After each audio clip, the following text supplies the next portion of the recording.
Assalamualaikum warahmatullahi wabarakatuh. Selamat pagi, masih tetap semangat kan? Semoga tetap sehat ya. Sebelum kita memulai pembelajaran pada pagi hari ini, mari kita membaca doa terlebih dahulu. Hayya bina nabda darsana biqiraati basmalah. Bismillahirrahmanirrahim. Hari ini kita akan belajar tema 2, bermain di lingkunganku. Subtema 1, bermain di lingkungan rumah. Pembelajaran 1 dan 2. Pada pembelajaran 1 terdapat muatan SPDP, Bahasa Indonesia, dan Matematika. Pendamping pembelajaran 1, muatan SPDP, pendalaman materi, membedakan panjang dan pendek nada pada lagu anak. Yang pertama kali harus kalian ketahui adalah pengertian nada. Nada sesuai dengan buku kalian yaitu bunyi beraturan yang dikeluarkan ketika bernyanyi.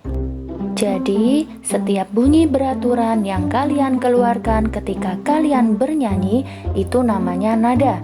Ataupun bunyi musiknya juga disebut nada. Nada. Bagaimana cara menentukan panjang dan pendek nada?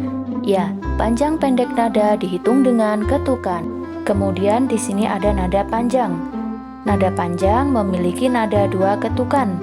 Cara menyanyikannya diperpanjang 1 ketukan. Pada notasi angka disimbolkan titik atau bulatan seperti ini. Kemudian setelah nada panjang pastinya ada nada pendek. Nada pendek memiliki nada 1 ketukan. Cara menyanyikannya tidak dipanjang-panjangkan. Pada notasi angka disimbolkan dengan segitiga seperti ini. Nah, itu tadi pengertian nada panjang dan pendek. Kemudian kita cari tahu contohnya. Selanjutnya, perhatikan contoh petikan dari syair lagu Sayang Semuanya. Di sini ada yang diberi simbol segitiga, itu artinya 1 ketukan. Lalu diberi simbol bulatan, artinya 2 ketukan. Harus dipanjangkan cara menyanyikannya. Kita coba. 1, 1, aku sayang ibu. Ketahuan ya bedanya antara segitiga dan bulatan. Jadi untuk simbol segitiga tidak usah dipanjang-panjangkan. Dan simbol bulatan harus dipanjangkan, yaitu 2 ketukan. Itu tadi contohnya panjang pendek nada. Selanjutnya muatan bahasa Indonesia menyebutkan isi teks tentang keragaman benda.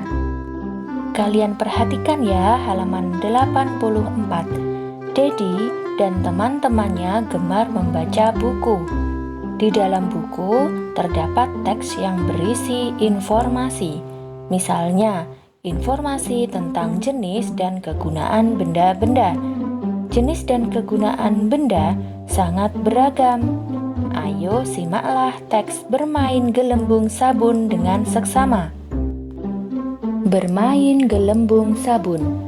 Dedi senang bermain di rumah. Kali ini ia bermain gelembung sabun di halaman bersama teman-temannya. Bermain gelembung sabun sebaiknya dilakukan di luar rumah. Gelembung sabun mudah dibuat. Sabun pencuci piring dicampur dengan air. Kemudian diaduk hingga rata. Buatlah tangkai peniupnya dari sedotan. Lipatlah ujung sedotan membentuk segitiga.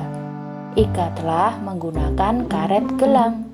Celupkan tangkai peniup ke dalam larutan sabun lalu tiup. Gelembung-gelembung sabun akan terbentuk.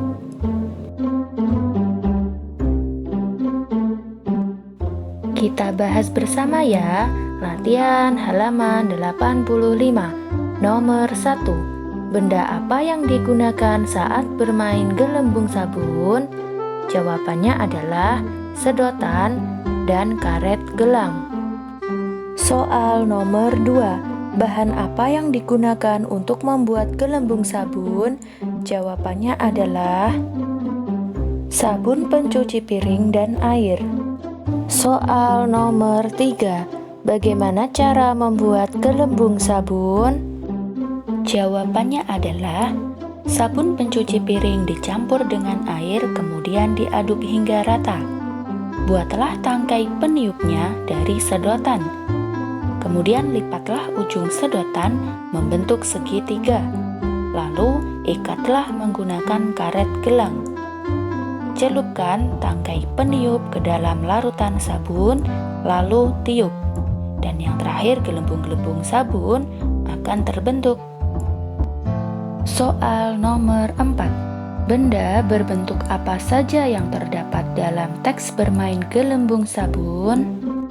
Jawabannya adalah segitiga dan lingkaran. Selanjutnya, muatan matematika, pendalaman materi, menghitung perkalian sebagai penjumlahan berulang. Kalian sudah belajar tentang penjumlahan. Ayo kita pelajari kembali. Perhatikan contoh berikut ini ya. Perhatikan banyak buah ceri berikut. Di sini ada gambar buah ceri. Buah ceri ada 3 tangkai. Setiap tangkainya berisi 2. Tangkai pertama 2 buah.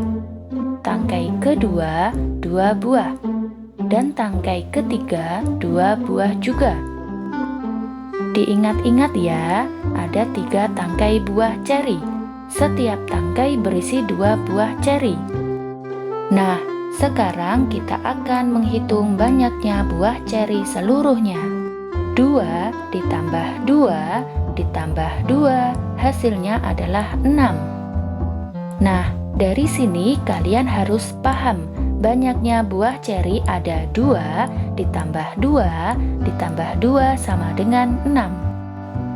Dapat dinyatakan sebagai bentuk perkalian, yaitu 3 dikali 2 sama dengan 6. Jadi 3 kali 2 sama dengan 2 ditambah 2 ditambah 2 sama dengan 6. Diingat-ingat ya, jadi 3 dikali 2, 2-nya ada 3. Jangan dibalik ya anak-anak. Sekarang perhatikan contoh yang ada di buku paket kalian halaman 85. Ada 3 kotak kelereng. Setiap kotak berisi 4 kelereng, yaitu wadah A 4 kelereng, wadah B 4 kelereng, dan wadah C 4 kelereng. Jadi banyak kelereng ada 4 ditambah 4 ditambah 4 sama dengan 12. Jika ditulis menjadi 3 dikali 4, itu bentuk perkaliannya.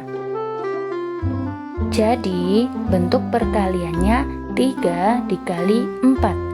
Sedangkan jika ditulis sebagai penjumlahan, berarti 4 secara berulang, yaitu 4 ditambah 4 ditambah 4. Tugas praktik halaman 85, bagian bawah. Nah, setelah kalian melakukan percobaan, hasilnya kalian tulis di buku tulis ya. Selanjutnya, pendamping pembelajaran 2, muatan bahasa Indonesia, pendalaman materi, menyebutkan kosakata tentang benda. Banyak benda yang digunakan untuk bermain. Ciri-ciri benda tersebut bermacam-macam.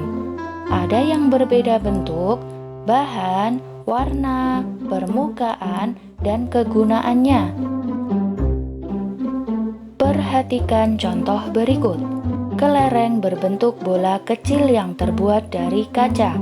Warnanya bening berwarna-warni. Di permukaannya halus dan licin, digunakan untuk bermain dengan cara dijentik jari. Simpai berbentuk lingkaran, terbuat dari rotan atau plastik. Simpai rotan berwarna coklat muda. Simpai plastik berwarna-warni. Simpai digunakan dengan cara diputar di pinggang. Dan masih banyak contoh ciri-ciri benda yang ada di sekitarmu. Ayo berlatih. Kita baca dulu ya teks bacaannya. Setelah itu kita bahas bersama. Bermain dakon. Pernahkah kamu bermain dakon? Dakon adalah alat permainan yang memiliki beberapa lubang. Dakon terbuat dari kayu atau plastik. Warnanya bermacam-macam. Dakon dari kayu biasanya dihiasi gambar. Untuk memainkannya diperlukan biji dakon. Biji dakon bisa menggunakan biji-biji kerang. Dakon dimainkan oleh 2 orang. Pemenang ditentukan dari banyaknya biji yang berhasil dikumpulkan.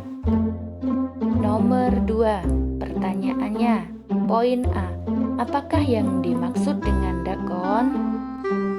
Dakon adalah alat permainan yang memiliki beberapa lubang. Poin B. Jelaskan mengenai bentuk papan permainan dakon. Jawabannya adalah papannya berbentuk lonjong memanjang. Poin C. Bahan apa yang dapat dibuat dakon? Jawabannya adalah kayu atau plastik. Poin D. Benda apa yang diperlukan untuk bermain dakon? Jawabannya adalah biji dakon atau biji-biji kerang. Selanjutnya muatan PPKN. Pendalaman materi menyebutkan aturan di rumah. Kita memiliki aturan di rumah. Aturan dibuat sebagai petunjuk kita dalam bertingkah laku. Jika kita mematuhi aturan, semua kegiatan di rumah akan berjalan baik dan menyenangkan. Aturan yang ada di rumah telah disepakati oleh semua anggota keluarga. Misalnya, meminta izin sebelum pergi bermain, lalu mengucapkan salam ketika masuk dan keluar rumah, dan masih banyak contoh yang lain. Coba perhatikan percakapan berikut. Bermain peran tentang aturan di rumah. Dika berkata, "Kak Doni, aku ingin bermain bola di lapangan." Doni menjawab, "Nanti ya Dik, Ibu sedang pergi ke pasar. Ibu berpesan agar kita menjaga rumah." Dika berkata, "Aku bosan dari tadi main di rumah, Kak." Doni menjawab, "Kita tidak boleh keluar rumah tanpa minta izin orang tua, Dik. Ayo kita bermain di teras rumah." Dika berkata, "Ayo Kak, aku bawa mainanku keluar boleh, Kak?" Doni menjawab, "Tentu Dik, setelah selesai rapikan lagi mainanmu ya." Nah, sekarang diskusikan mengenai aturan apa saja yang terdapat pada percakapan di atas, yaitu meminta izin ketika pergi bermain atau keluar rumah. Yang kedua, merapikan mainan setelah selesai bermain. Nah, yang ketiga, apakah aturan tersebut sama dengan aturan di rumahmu? Nah, tentunya sama kan? Sekian pembelajaran dari Ustazah Elvi. Hayya bina nahtatim darsana biqiraatil hamdalah wa kafaratul majlis. Alhamdulillahi rabbil alamin. Subhanaka Allahumma wa bihamdika asyhadu an la ilaha illa anta astaghfiruka wa atubu ilaih. Wassalamualaikum warahmatullahi wabarakatuh. Sampai jumpa anak-anak.